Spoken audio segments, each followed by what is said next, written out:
ஆன்மீக உறவுகள் அனைவருக்கும் வணக்கம். இன்னைக்கு நம்ம இந்த பதிவில் என்ன பார்க்க போகிறோன்றது பார்த்தீங்கன்னா, ஜூன் 22ஆம் தேதி ஆனி உத்திரம் அன்னைக்கு உங்களுடைய வாழ்க்கையே மாறும். அந்த அளவுக்கு சக்தி வாய்ந்த ஒரு பரிகாரம் தான் பார்க்க போகிறோம். அது எப்படி செய்யறதுன்றது பார்க்கலாம். வாங்க வீடியோக்குள்ளே போகலாம். மும்மூர்த்திகளும் வாசம் செய்யக்கூடிய இலை என்று சொன்னாலே அது அரச இலை மட்டும்தாங்க. ஆணி உத்தரத்து அன்று இந்த இலையை நீங்கள் வீட்டில் வச்சு பரிகாரம் செய்யும் பொழுது எல்லா வல்ல அனைத்து செல்வங்களுமே உங்களுக்கு கிடைக்கும். இது ஆணி உத்திரம் என்னைக்கு வருதுன்றது பார்க்கலாம். ஆல்ரெடி நான் ஒரு பதிவு போட்டிருக்கிறேன். எத்தனை மணிக்கு பூஜை பண்ணுவாங்க, நீங்கள் என்ன அபிஷேகத்துக்கு வாங்கி கொடுக்கறது, அதெல்லாமே போட்டாச்சு. திங்கக்கிழமை 22ஆம் தேதி வருகின்றது. திங்கக்கிழமை என்று சொன்னாலே சிவபெருமானுக்குரிய நாளாக அமைகின்றது. அன்று சோமவாரம் என்றும் சொல்வார்கள். சிவபெருமானுக்குரிய நாளில் நாம் ஒரே ஒரு சின்ன பரிகாரம் செய்யும் பொழுது அனைத்து தெய்வங்களான மும்மூர்த்திகளான பிரம்மா, சிவன், விஷ்ணு அவர்களுடைய ஆசியும் நமக்கு பரிபூர்ணமாக கிடைக்கும். நீங்க நினைச்சதெல்லாம் கிடைக்கணும், நினைச்சதெல்லாம் நடக்கணும், தீராத கடன் தீரணும், செல்வம் வளம் அதிகரிக்கணும் அப்படின்னு நினைக்கிறவங்க இந்த ஒரு பரிகாரம் செய்து பாருங்க. எத்தனையோ பரிகாரம் என்னென்னவோ செஞ்சிருப்பீங்க. ஆணி உத்திரத்து அன்று நீங்க பூஜை செய்வாங்க, விரதம் இருப்பாங்க, அபிஷேகம் செய்வாங்க. எத்தனை மணிக்குன்னா அதிகாலை 2 மணிலிருந்து 6 மணிக்குள்ளார அபிஷேகம்ன்றது செய்வாங்க.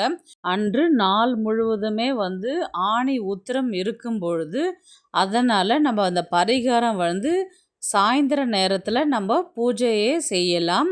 ஆணி உத்திரமும் ஆணி திருமஞ்சனம் அது கூடவே அஷ்டமி திதியும் சேர்ந்து வருவதால் அன்று நடராஜருக்கு அபிஷேகம் நடக்கும். 33 தேவர்களும் நடராஜருக்கு நடத்தக்கூடிய சிறப்பு அபிஷேகத்தை காண சிவன் சன்னதியில் எழுந்தருள்வதாக இன்றும் ஐதீகம். இந்த அபிஷேகத்தை நம்ம தரிசனம் செய்வதால் பெண்கள் தீர்க்க சுமங்கலியாகவும், தம்பதிகளுக்கிடையே சுகமான வாழ்வும், கன்னி பெண்களுக்கு விரைவில் திருமணம் நடைபெறுவதாகவும் இன்றும் நம்பப்படுகின்றது. இந்த நாளில் சிதம்பரத்தில் போய் நம்ம தரிசனம் செய்ய முடியாதவர்கள் அருகில் இருக்கும் சிவன் சன்னதிக்கு சென்று நடராஜ பெருமானை தரிசனம் செய்தாலே தீராத கஷ்டங்கள் அனைத்தும் தீரும், அனைத்து விதமான துன்பங்களும் நீங்கும், பிறவி பிணியிலிருந்து விடுபடலாம், செல்வம் சேரும், வாழ்க்கையில் அனைத்து விதமான நலன்களும் நமக்கு கிடைக்கும். நம்ம அந்த பரிகாரத்தை பார்த்துடலாமா? இப்போ இந்த பரிகாரத்துக்கு தேவையானது பார்த்தீங்கன்னா, அரச இலை, ஒரு அகல் விளக்கு, 1 ரூபாய் அல்லது 5 ரூபாய் நாணயம், வெட்டி வேர், இது எல்லாமே எடுத்து வச்சுக்கோங்க. இது எப்படி செய்கிறதுன்றது நான் சொல்கிறேன். அதுக்கேற்ற மாதிரி நீங்கள் செய்தாலே உங்களுடைய அனைத்து பிரச்சனைகளும் நீங்கும். ஃபஸ்ட்டு இந்த அரச இலையை நல்லா சுத்தமாக இருக்கணும், புது இலையாக இருக்கணும், எந்த ஒரு பூச்சி போட்டு இருக்கக்கூடாது, ஹோல்ஸ் எதுவும் இருக்கக்கூடாது, நல்லா புதுசாக இருக்கணும். அதை நல்லா கழுவிட்டு தொடச்சிட்டு மஞ்சள் குங்குமம் வைக்க வேண்டும். அது கூடவே பார்த்திங்கன்னா அந்த இலையில் ஒரு மஞ்சள் கிழங்கு வைக்கணும், 1 ரூபாய் அல்லது 5 ரூபாய் நாணயம் வைக்கணும். அடுத்தது பார்த்திங்கன்னா விளக்கு ஏற்றுறதுக்கு பின்பக்கம் பார்த்திங்கன்னா வெட்டி வேர் வைக்கணும். இது எல்லாமே அந்த அரச இலைக்குள்ளாரையே வர மாதிரி நம்ம பார்த்துக்கணும். நம்ம எதுக்கு இந்த மாதிரிலாம் வைக்கிறோன்றது பார்த்திங்கன்னா, அரச இலை மீது நம்ம அகல் விளக்கு ஏற்றி இருக்கிறோம் இல்லைங்களா, அதில் இருக்கக்கூடிய அக்னியானது சிவபெருமானை குறிப்பதாகும்.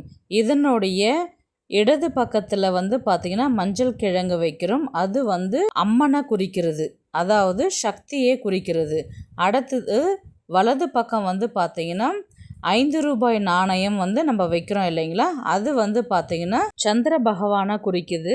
நம்ம திங்கக்கிழமை சந்திர பகவான், சிவன், பார்வதியை நம்ம 3 பேருமே நம்ம நமஸ்காரம் பண்ணும் பொழுது பார்த்திங்கன்னா நம்ம குடும்பத்தில் செல்வ வளம் அதிகரிக்கும். எப்பேற்பட்ட கடன் பிரச்சனையாக இருந்தாலும் அது நமக்கு தீரும். அதனால் இந்த தீபத்தோட இடது பக்கம் மஞ்சக்கிழங்கையும், வலது பக்கம் 5 ரூபாய் நாணயம், பின்பக்கம் வெட்டி வேரையும் வைக்க வேண்டும். வெட்டி வேருக்கு பார்த்தீங்கன்னா வெட்டி வேர் பல வெற்றிகளை வாரி வழங்கக்கூடிய வேர். சிவ வடிவங்களில் ஒன்றாக இருக்கக்கூடிய நடராஜருக்கு அதுவும் சிதம்பரத்தில் இருக்கக்கூடிய நடராஜருக்கு வெட்டிவேர் மாலை சமர்ப்பித்தால் எல்லா விதமான கெடுதல்களும் உடல்நல கோளாறுகளும் நீங்கும் என்று சொல்லப்படுகின்றது. வெட்டிவேர் வாசம் இருக்கிற இடத்துல எதிர்மறை ஆற்றல்கள் ஈர்த்து கோவிலோட கர்ப்ப கிரகத்தில் நுழைஞ்சா என்ன ஒரு உணர்வு ஏற்படுமோ அது நமக்கு நம்ம வீட்டுள்ள இந்த சக்தி வாய்ந்த பரிகாரம் செய்யும் பொழுது கோவில் கர்ப்ப கிரகத்தில் எந்த விதமான கெடுதல்களும் இடம்பெறாது. அங்கே தெய்வீக சக்தி அதிகமாகவே இருக்கும். அந்த அளவு நம்மளுடைய வீட்லேயும் இருக்கிறதுக்கு காரணம் நம்ம பயன்படுத்துகிற அந்த வெட்டி வேர். நம்ம விளக்கு ஏற்றுறோம் இல்லைங்களா, அதில் பார்த்திங்கன்னா வெட்டி வேர் 5 துண்டுகளாக சின்ன சின்னதாக கட் பண்ணி போட்டுக்கோங்க. பின்பக்கம் பார்த்திங்கன்னா நம்ம வெட்டி வேர் வச்சுருக்குறோம் இல்லைங்களா, அதை அப்படியே வைங்க.